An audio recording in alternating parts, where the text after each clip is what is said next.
Hello students and parents. जैसे कि आपको पता है कि कल नीट का एग्ज़ाम कैंसिल हो गया था।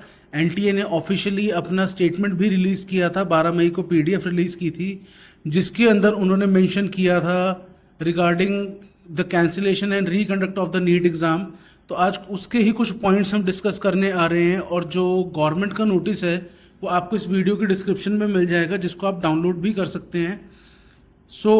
अगर हम बात करते हैं उसके अंदर, तो सबसे जो मेजर पार्ट है कि एनटीए ने बच्चों को एक चीज़ का रिलीफ दिया है कि जो भी एग्जामिनेशन फीस आपने पे की थी वो टोटली आपको रिफंड की जाएगी, और जो अगला एग्ज़ाम होगा वो एनटीए अपने एक्सपेंसेस पे करेगी, आपने उसके रिलेटेड कुछ पे नहीं करना। जो भी आपने नीट एग्ज़ाम की रजिस्ट्रेशन फीस दी है वो आपके अकाउंट में ही रिफंड आएगी। आपको अपना अकाउंट रेगुलर बेसिस पर चेक करते रहना होगा, सो दैट कि वो फीस आपके अकाउंट में क्रेडिट हो जाए, राइट।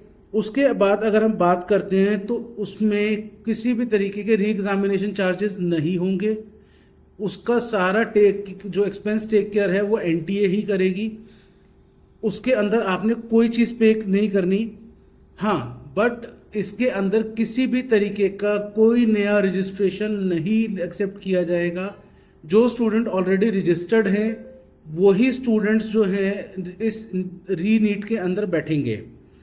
इसके लिए आपको फ्रेश एडमिट कार्ड रिलीज किए जाएंगे गवर्नमेंट की तरफ से, जो कि एनटीए के पोर्टल पर ही अवेलेबल होंगे, जिसमें आपको एग्ज़ाम सेंटर अलॉट होगा। जो भी न्यू एग्ज़ाम सेंटर आएगा वो एडमिट कार्ड आपने डाउनलोड करना है, राइट। तो इसके अंदर एक और मेजर चीज़ है कि जो भी लीक फैक्टर के अंदर, जो लीकेज के अंदर रिस्पॉन्सिबल लोग थे, उसके पीछे सीबीआई इन्वेस्टिगेशन ऑर्डर कर दी गई है गवर्नमेंट ऑफ इंडिया की तरफ से। होपफुली जल्दी ही जो ये स्कैमर्स हैं गवर्नमेंट के अंडर जो है आ जाएंगे, गवर्नमेंट के रडार में आएंगे, सीबीआई के रडार में, और आने वाले टाइम में इससे एक बहुत बड़ा रिलीफ मिलेगा। अब हम बात करते हैं जो सबसे मेजर चीज़ है कि नीट का एग्ज़ाम अब दोबारा कब हो सकता है। हम आपको आज से 10 साल पहले का सिनेरियो बताते हैं कि 10 साल पहले भी एक बार नीट का एग्ज़ाम जो है वो दोबारा कंडक्ट किया था, री नीट किया गया था, जिसमें 3 मई को पेपर था, और जो अगला पेपर था फेज़ 2 का पेपर था वो कंडक्ट किया गया था 24 जुलाई को।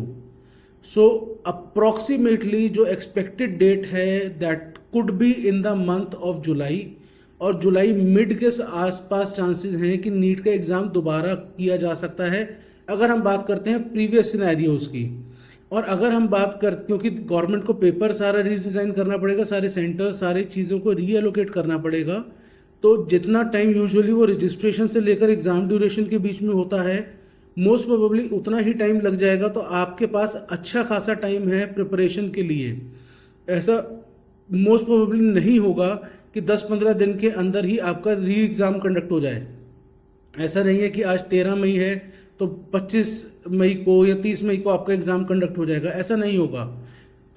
गवर्नमेंट इस चीज़ को इंश्योर करेगी, एक प्रॉपर चैनल इंश्योर करेगी, जिसके बेसिस पर सारे का सारा एग्ज़ाम पैटर्न होगा, एग्ज़ाम कंडक्ट होगा। बट हाँ, इस चीज़ का आप ध्यान रखिएगा, इस बार आने वाला पेपर ईजी नहीं होगा जैसे ये आया था। स्टूडेंट्स को बहुत ज़्यादा मेहनत करनी पड़ेगी। इसको आप एक अपॉर्चुनिटी समझ के चलिए कि आपके पास एक अपॉर्चुनिटी आई है जिसमें आप अपना स्कोर इम्प्रूव कर सकते हैं। स्पेसिफिकली दो स्टूडेंट्स जो एग्ज़ाम सेंटर में जाकर नर्वस हो गए या किसी भी वजह से वो स्कोर नहीं कर पाए, उनके लिए एक गोल्डन अपॉर्चुनिटी है।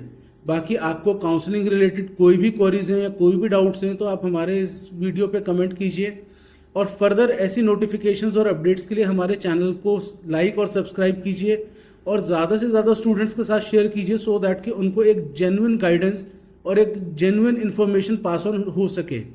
बाकी आप हमारे से कांटेक्ट कर सकते हैं किसी भी क्वेरी के लिए रिगार्डिंग जो स्टेट और नेशनल काउंसलिंग और एमबीबीएस, बीडीएस और बीएमएस, प्लस अगर आपको कॉलेज प्रेडिक्शन भी चाहिए आपके स्कोर के बेस पर, तो उसके लिए भी आप हमारे को कांटेक्ट कर सकते हैं। Thank you.